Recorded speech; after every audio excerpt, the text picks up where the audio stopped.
there will be no return to the old normal for the foreseeable future. But there is a roadmap to a situation where we can control the disease and get on with our lives. But this is going to require three things. First, hello, everybody, and thank you for tuning in to the Liberty Report. With me today is Daniel McAdams, our co-host. Daniel, good to see you. So exciting that we got to see the WHO director that we got confused in the beginning. Well, did he reassure you that things will be okay? I mean, they'll continue. We won't solve them, but they know how to handle it. Yeah. And he'll protect our liberties and protect our pocketbooks and all that. What a tragedy. Yeah. It still bewilders me how the American people have allowed it to go this far. And the longer it goes, it seems the more aggressive people get. I mean, just the other day, somebody didn't have their mask on, somebody comes in and maces them in their face. I mean, it's totally out of control. But we're doing our best to try to reassure people it's not quite as bad. Don't you think that's a safe thing to say? Not quite as bad as they've painted it. It's serious, and there's people been sick. But now, the more I read, the more I think that it's even less dangerous than they said, because I came across this article. It was on Lou's site today, and had to do with the testing. And we've talked a lot about testing and how, they fudge the numbers and they don't test sometimes and they're positive, and anybody who tests positive is infecting the world. But here's one that really opens it up to even being worse. And here, the title of it is Manufactured Pandemic. Testing people for any strain, that's the key, any strain of a coronavirus, not specifically for COVID-19. So can you imagine, what if there's 2 or 3? What if there's 5 or 10 coronaviruses? What if it's just like a plain old cold virus and they haven't distinguished it? It's hard for me to believe that every once in a while there will be a scientist involved with CDC and WHO, but evidently not so. It looks like there are bureaucrats and politicians and people in the drug industry. So I don't know what we can believe. And I think Trump's right. He hasn't said any kind words for either organization, but of course he's up against the whole world, and that's sad. But here it is. If you do this testing, there's already been so many mistakes made, and they have fudged these numbers. They even don't even do tests on people. People are getting notices back that they've tested positive and they've never even had a test. So you would think this would wake people up and discredit this whole thing that's going on. But what if one person died and had COVID? Well, that'd be bad. How many people are going to die over the lockdown? And that's what's coming out now. What the tragedy is. You hear a case here, a case there, students getting behind in a year, not missing school. But I'm thinking right now the more I see and understand it, like wiping out a generation of kids. The way they terrorize the kids and scare them to death, and they've become very timid. And if they get locked in their houses, which some parents do, then all they do is develop mental problems. So this whole idea that get prepared. We don't have an answer. It's going to be here a long time. But we have a couple things that we can do. We can keep the really bad things happening from having better masks and better discipline and all this. More authoritarianism. And it looks to me like the number one cause of the pandemic has been authoritarianism, because we've had a lot of opportunity to study diseases and know what's going on, and on occasion a vaccine helps, but it looks like sometimes there's one article out today where it shows that doing nothing, they got over a lot, and it had nothing to do, where the vaccines got credit, but the timing wasn't right. The vaccines came out after the epidemics have been closed. So there's a lot of false information. I get to this stage in almost all our programs that it seems like a struggle to really understand and sort out truth from fiction, and then convey it to people so it's believable, and convince them it's in their self-interest, their best self-interest for themselves and their family and the country and for the cause of liberty. But there's so many people now that have been terrified by it, and they're scared to death, and that runs their whole life. It was, to me, disgusting. I've talked about baseball before, but I watched a couple minutes, but it was disgusting, of the opening. I don't even know who was playing, but it was on our TV, and I walked by, and here I could see the pitcher, the batter, and the catcher, and the umpire, and I couldn't see the other players on this picture, and then nobody in the stands, and but the batter had a big mask on. Oh, good night. I mean, I keep thinking, how long can this last? And according to CDC and WHO, what would they do? Forever. They'd be out of business. I bet they've enjoyed their life this past year, all the attention they're getting. And who knows, some of them have probably been able to make a couple dollars off the whole deal. Yeah, and I think you're using the right word, terrorism. It is a form of terrorism, and they've terrorized people, and it's what they do. But, you know, these petty bureaucrats, people like this guy, all the mayors and even governors around the country, they've never had to keep a business open. So they have no idea what it means to keep a business open. They think you can switch the economy off like a switch. Oh, we'll turn it off for a few weeks and turn it back on. You probably saw this on Zero Hedge this morning, that Hertz is going to have to sell 180,000 cars to try to stay afloat. What's that going to do to the market in used cars and, you know, all the reverberations of things that they've done? But getting back to the WHO director and his, we didn't play the whole thing because frankly it's pretty stupid, but never going back to the old normal. But here are the three things, he said, 3 things we've got to do so that we can live with this disease. A, we have to suppress transmission. Well, what will that do? That'll keep it alive forever. Here's the 48th wave, shut it down again. That's number 1. Number 2, empowered, engaged communities that take actions in the interest of each other. That's a long way of saying put on your mask. You know, and the third thing is we need strong government leadership and coordination of comprehensive strategies. That's a $10 way of saying we need world government to tell everyone what to do. So you look into this guy, and it's well publicized. Who is he? Is he a doctor? No, he's not a doctor. He's not a scientist. He's a politician. Oh, what party is he from? Oh, he's a member of the Ethiopian Communist Party. So the member of the Ethiopian Communist Party is going to tell us this is what we have to do to get back to normal. No, thank you. But it's a shame that people still listen to people like this. You know, on this testing, they don't test for one thing and they know exactly what they're testing. It's just a group of viruses. Can you imagine how much effort has been put in to lockdown and the quarantines and the penalties people have suffered from this? And it's all based on what could very well be total fiction. Now, I know a lot of people will believe this. I happen to think it probably is very much true of this.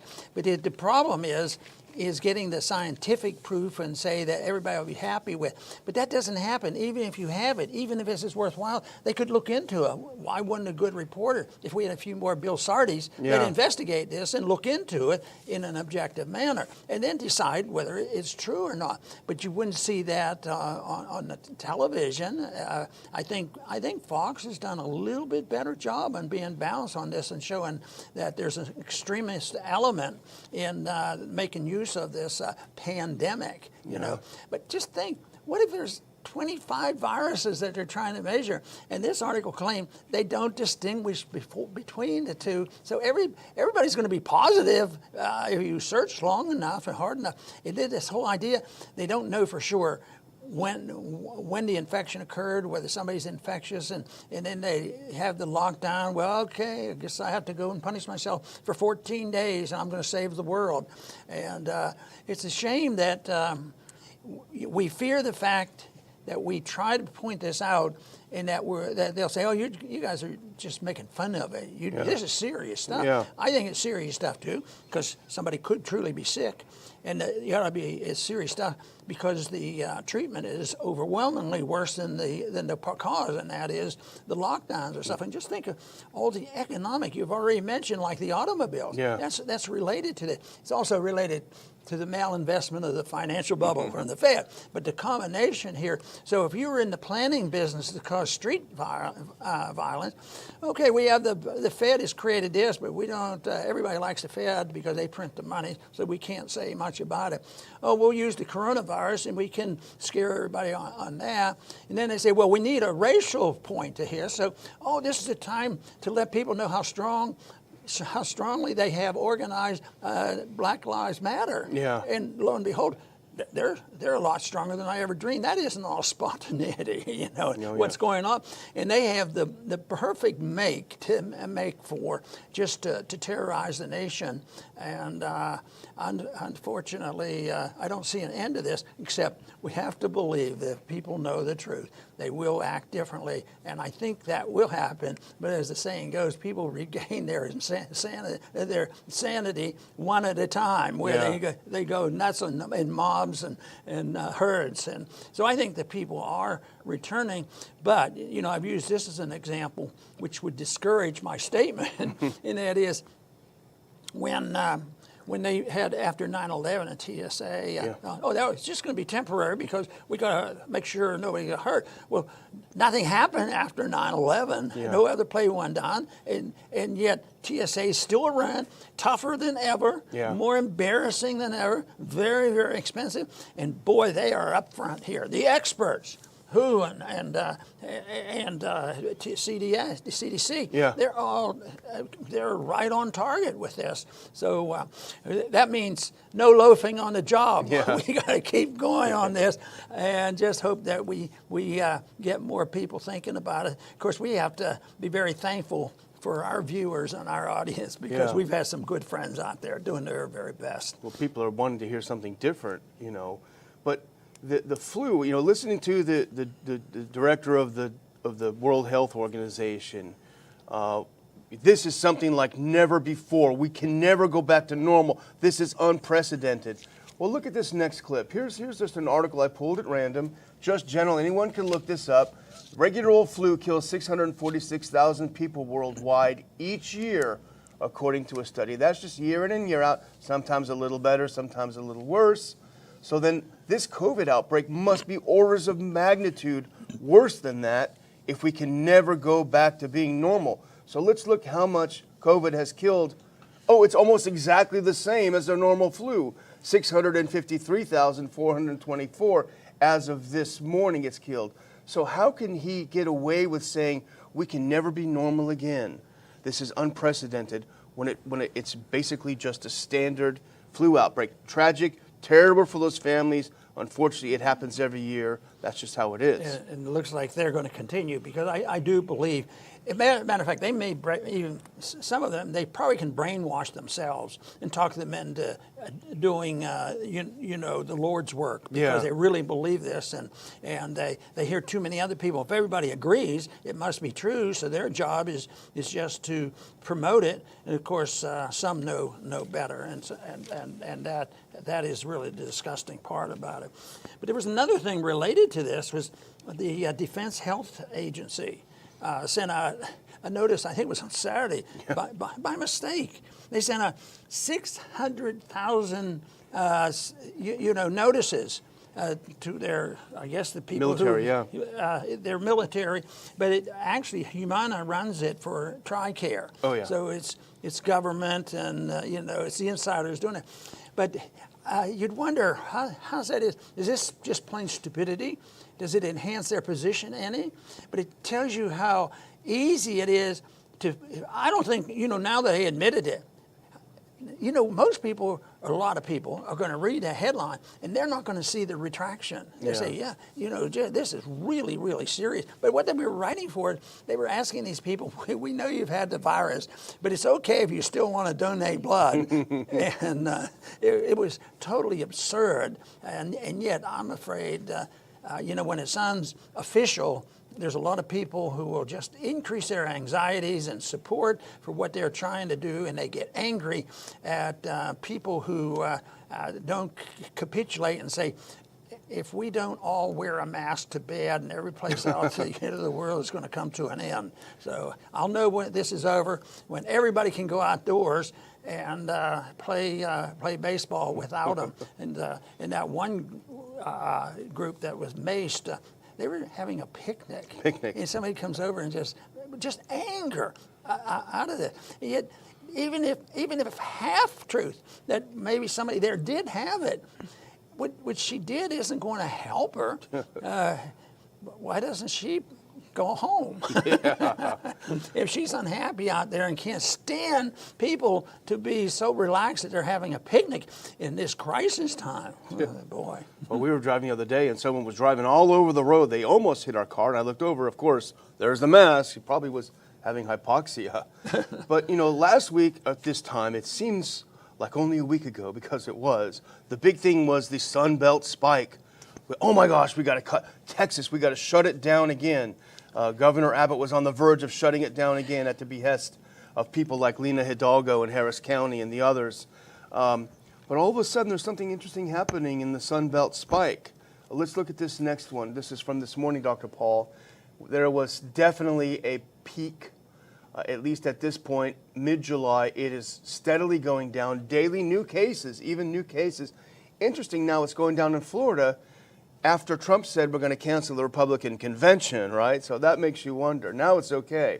Let's do the next one, because we should go through Arizona's hospitalization and new cases way down since a peak in early July. Remember, that was a nightmare scenario. It was terrible. Let's look at our own Republic of Texas. Daily new cases. We'll use their terms. Daily cases going down. Peak mid-July, and this is the ramping up that we talked about where everyone was classified as COVID. Even that is going down. Let's look at a couple of things closer to home here. Here's the epic curve of cases over time in Harris County. Lina Hidalgo's digs. What's Lina going to do now? The epic curve is going way down. She's going to have to do something else. And one more, Dr. Paul, because we followed the Texas hospitalizations. It's very important. This is the Texas Medical Center in Houston, and here are their hospitalizations, their daily COVID-19 hospitalizations, and the 7-day trend down, down, down everywhere. But that is not discouraging governors from getting even more tyrannical. Let's look at the next one from our friend Thomas Massey, whose tweets everyone should read because they're also very interesting and humorous. Kentucky, look at the chart. Kentucky is down to zero deaths per million almost. And here's Thomas Massey. Kentucky's governor is proposing more lockdowns. But can this curve get any flatter? 2/3 of these deaths are from within nursing homes. Kentucky's unemployment is above 40%. The governor should work on flattening that curve. I mean, this is unbelievable. Right. They must have good health habits. They're better than anybody imagined. They must not be following the governor and his cronies, the liberals, on what you have to do and depend on all this regulation and all. But if Thomas, maybe they're following Thomas. Maybe he has a lot of leadership. He did much better in the election than a lot of people predicted. Yeah. So he's sort of one of these people that, knowing him, I'll bet he knows about vitamin D and a little home care. This. So maybe, but that might be a reflection that people are that way. This might be very good news, more than just for Kentucky. Maybe this is a sentiment that's going to spread because the noise from the bureaucrats and the politicians they're still on the top of that curve. Yeah. But the truth finally will set in, and that's when more and more people are going to just chuck their masks. And now people are getting a little firmer and saying, asking the right question. Where's the law that tells you to do this? Is this a law? No, the governors can't write laws. Yeah. The mayors can't write laws, but they can intimidate. One thing that's really disgusting is even a mayor has a lot of power, and city officials have a lot of power, because there's this thing which is unlibertarian, is the licensing. Yeah. You have to have a license to do everything. And so they say, all right, you're a hairdresser. If you don't do what we say, we're going to take your license away.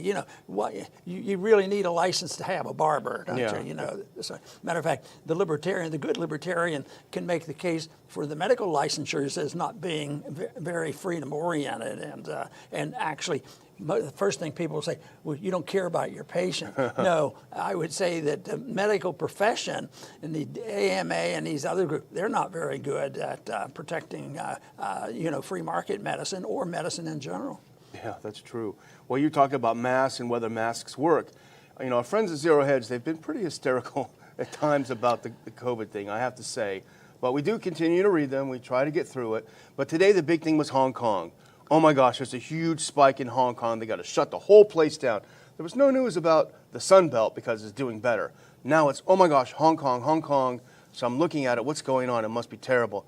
2 people died, one in the 90s and one in the 70s, and they're talking about shutting it down.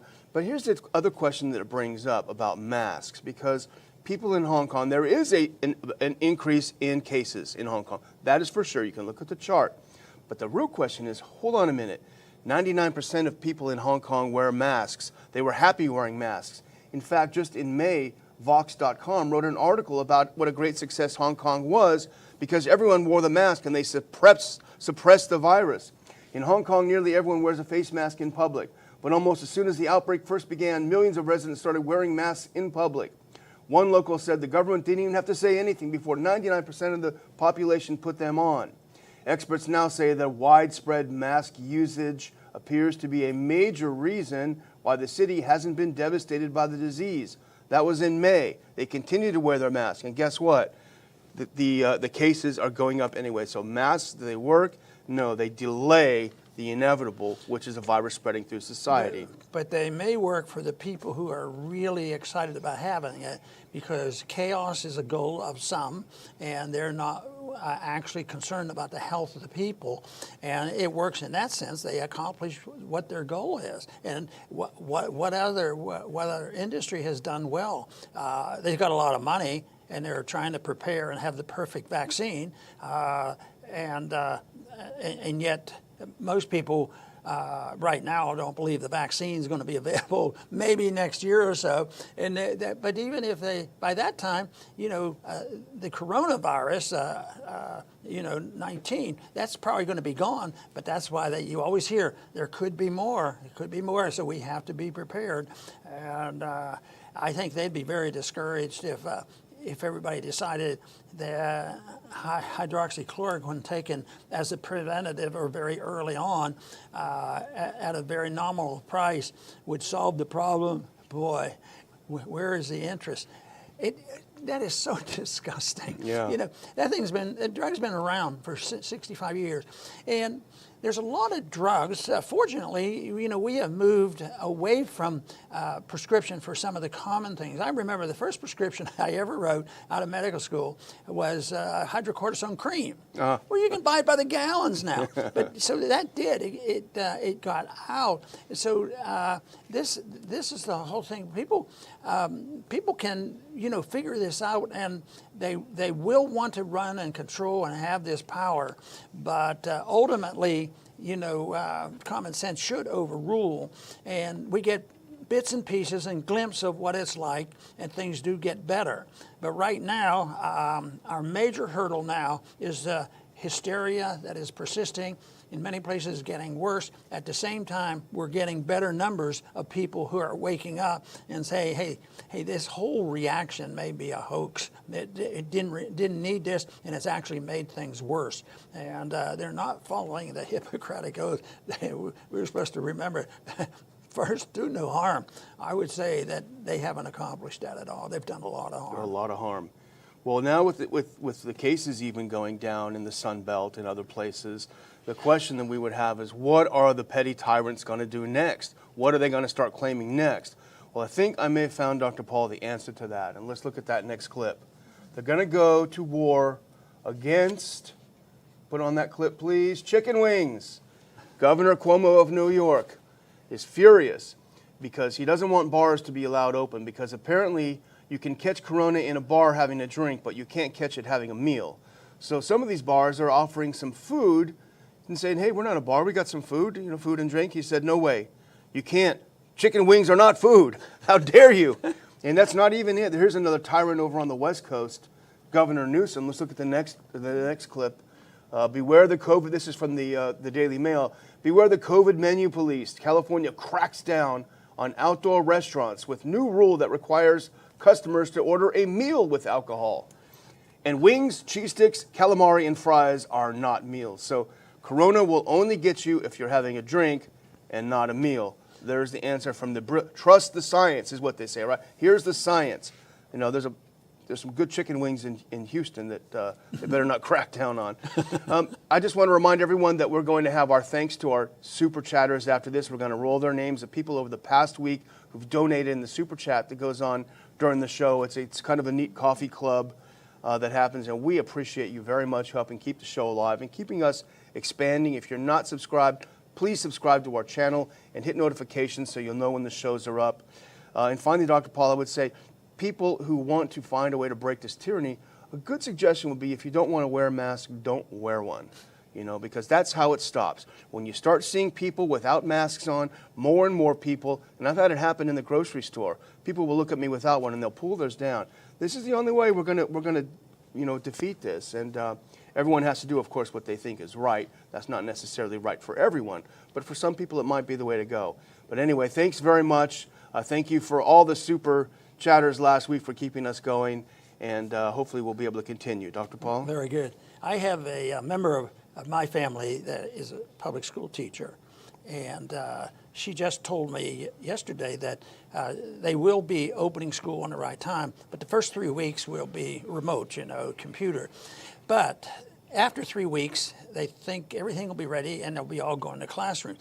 That's a little bit of a hint. At least they're moving in that direction. But you can just imagine, the atmosphere in Houston, Harris County is not the greatest. That there's still going to be a lot of restrictions and a lot of checking and regulations that you'll have to follow, and there'll probably be distancing and masks in different places. But anyway, it looks like some of these schools will open up. But I think there'll be more of what happened with Walmart. The story about Walmart. They say every Walmart store, everybody wears a mask. All customers, everybody works there. Boy, and that was really horrible. It lasted for 3 days. And guess what? The market spoke, and they said they didn't want to have it. It was disgusting. So Walmart admitted it. No, nobody follows us.